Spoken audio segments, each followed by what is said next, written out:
A nossa saudação muito fraterna, muito amiga, muito cordial a todos vocês, prezados ouvintes da Rádio Luz e Alegria, e aos nossos amigos e irmãos que nos acompanham pela FWTV-R.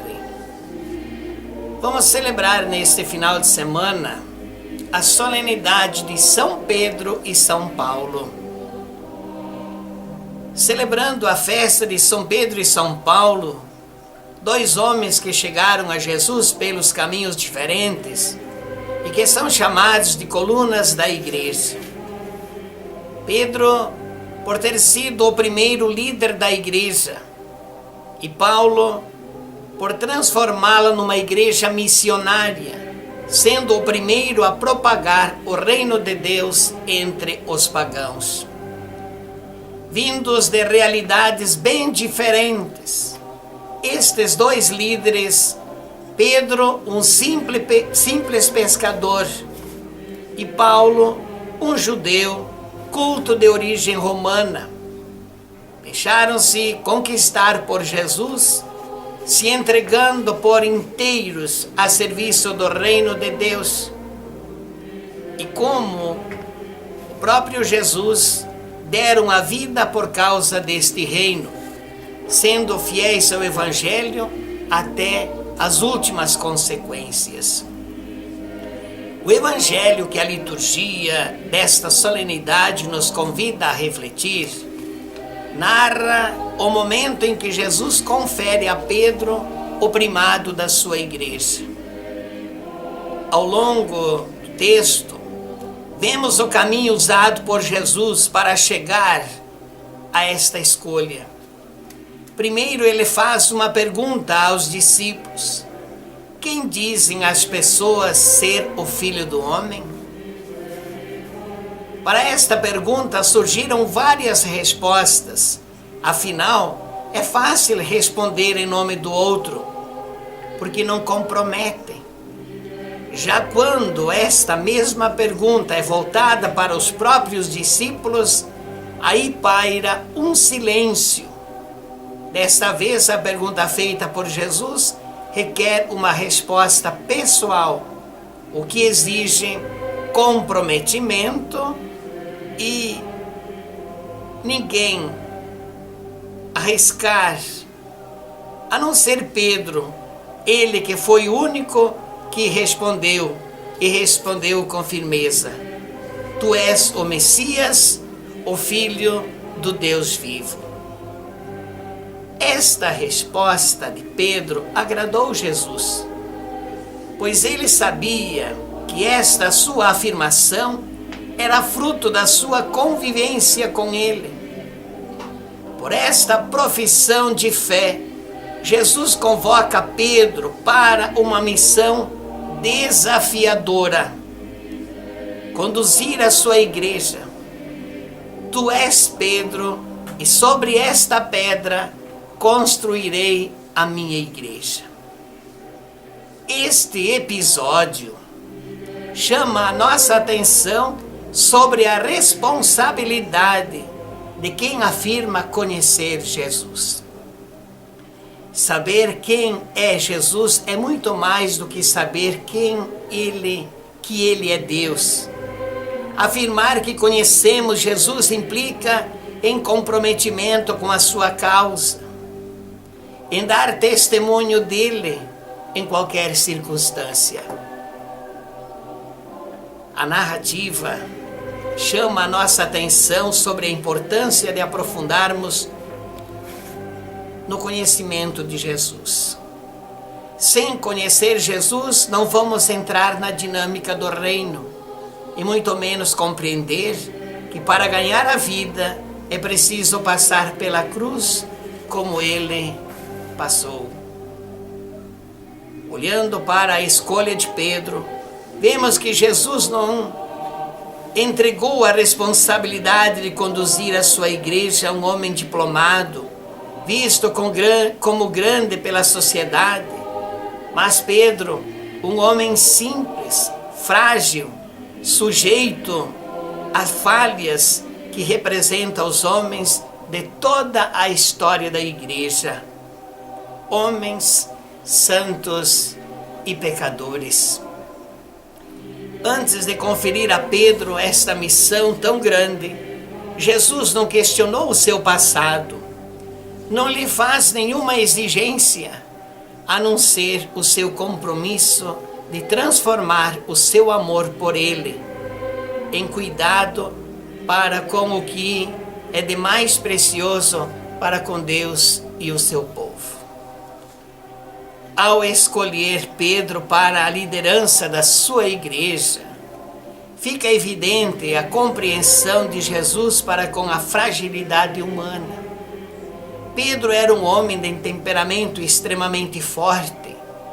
Jesus sabia que mais tarde ele o negaria, mas mesmo assim confia na sua fidelidade. Como vemos, a escolha de quem conduziria a barca de Jesus, que é a igreja, não caíra sobre um homem especial, e sim sobre um homem comum, alguém dotado de virtudes e defeitos como qualquer um de nós. O que nos mostra o quão é grande a diferença entre os critérios humanos e os critérios de Deus. Os homens escolhem pessoas capacitadas para cargos de lideranças. Deus capacita os que Ele escolhe. Com a volta de Jesus para o Pai, Pedro assume a liderança da igreja, uma igreja fundamentada no amor de Jesus, conduzida pelo seu Espírito. Sobre a liderança de Pedro, a igreja começa a dar passos rumo a uma nova Jerusalém, tendo a grande colaboração de Paulo, que representa a igreja itinerante, que não se limita a 4 paredes, mas que vai ao encontro do povo. A missão da igreja consiste em revelar aos homens a vida nova que brota da ressurreição de Jesus. Sua grande riqueza está na abertura a todos os povos e culturas. A igreja é unidade. Ela é a guardiã e propagadora do amor do Pai, da fidelidade do Filho e do poder santificador do Espírito Santo. O amor de Jesus é fundamentado é o fundamento de toda a comunidade cristã. Portanto, numa comunidade cujo centro é Jesus, um líder não se destaca pela sua autoridade, e sim pelo seu amor a Jesus transformado em serviço. Pedro e Paulo, modelos de discípulos missionários com suas virtudes e fraquezas, mas sobretudo com o seu amor e fidelidade a Cristo e a sua igreja. Nesta solenidade, unamos em oração pelo nosso pastor e sucessor de Pedro, o representante legítimo de Jesus Cristo aqui na terra, o Papa Francisco, um servo de Deus, que preserva dentro de si o amor de Jesus, a firmeza de Pedro e a flexibilidade de São Paulo. Pensemos. Neste final de semana, nesta solenidade de São Pedro e São Paulo, far-se-á em todas as capelas, bairros e aqui na catedral a coleta para o óbolo de São Pedro. Então, neste final de semana, todas as comunidades façam esta coleta, que depois nós vamos enviar para que ao Papa, para que ele possa distribuir aquelas regiões que mais precisam da ajuda da igreja. Próxima sexta-feira é a primeira sexta-feira do mês.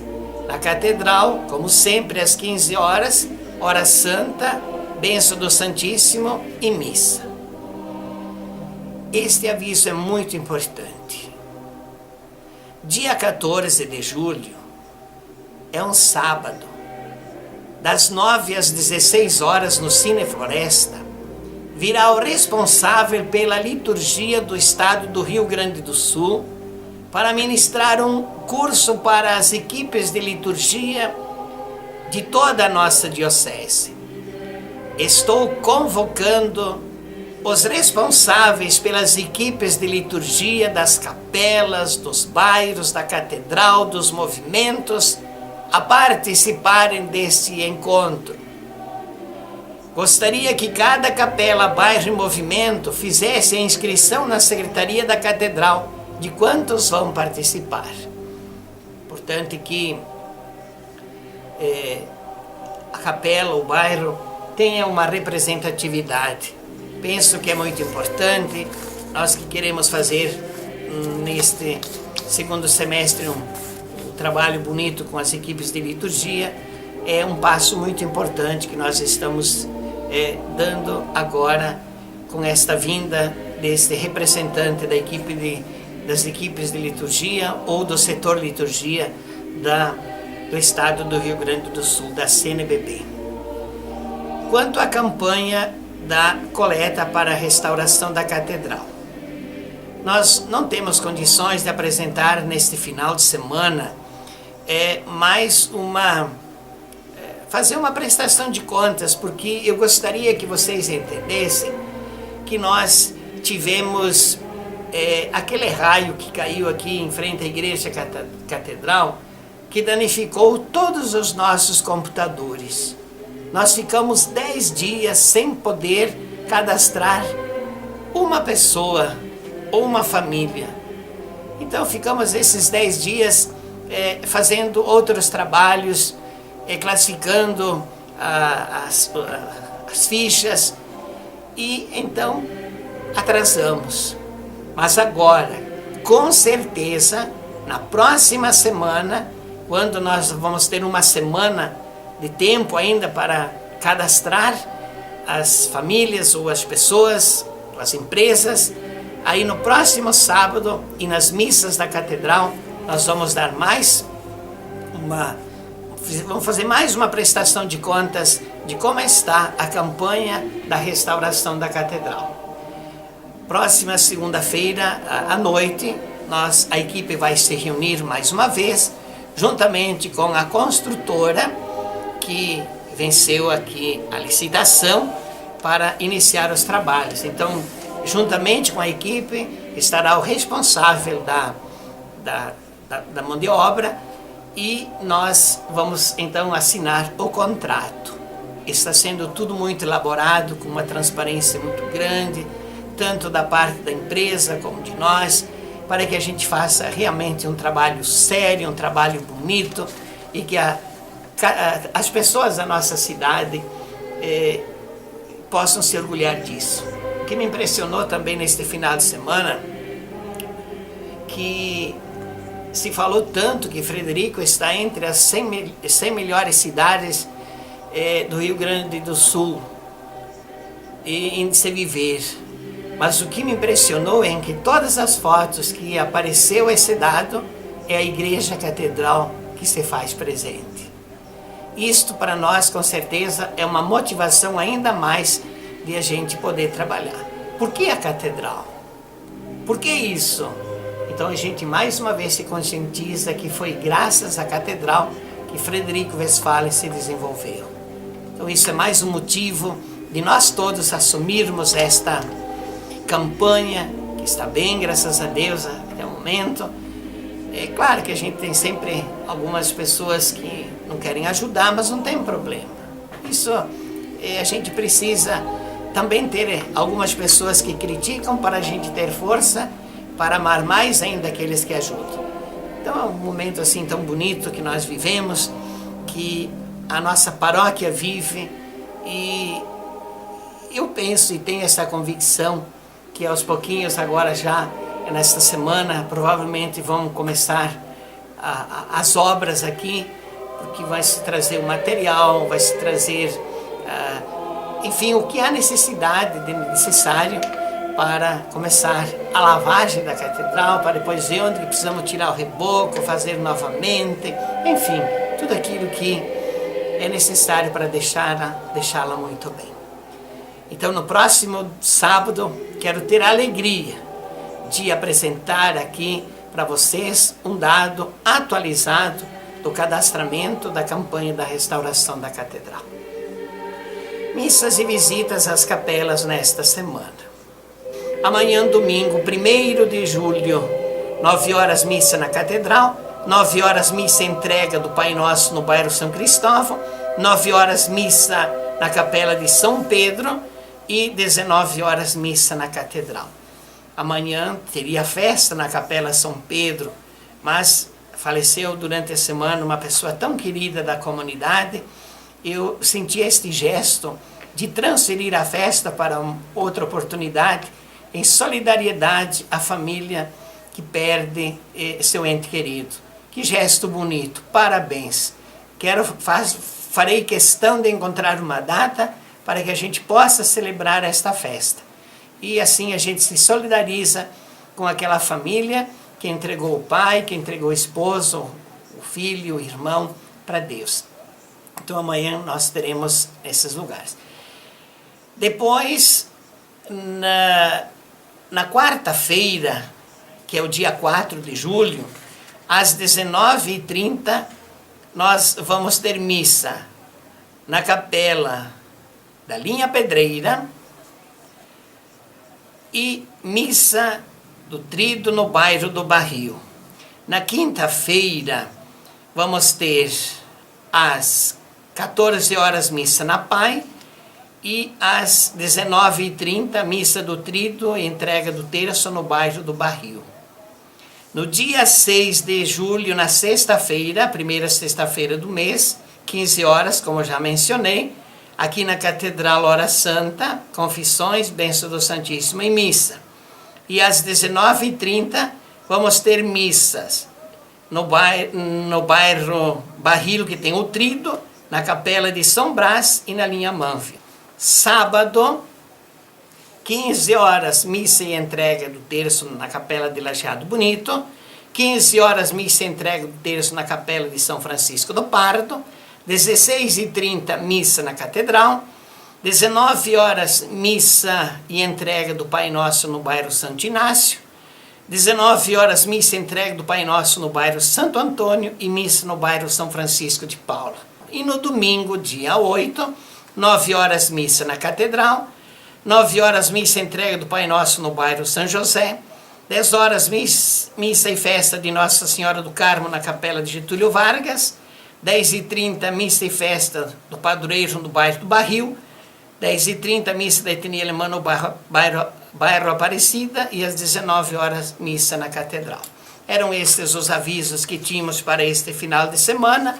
Desejando a todos uma boa participação nas missas e nos cultos, lembrando da solenidade de São Pedro e São Paulo, e também somos convidados pelo Papa a fazer a nossa oferta para ajudar a igreja naqueles lugares mais necessitados. E desça sobre você, meu amigo, minha amiga, você jovem, você mãe, você pai, você criança, você idoso, enfim, a todos, a bênção de Deus Todo-Poderoso, Pai, Filho e Espírito Santo. Amém. Um grande e forte abraço.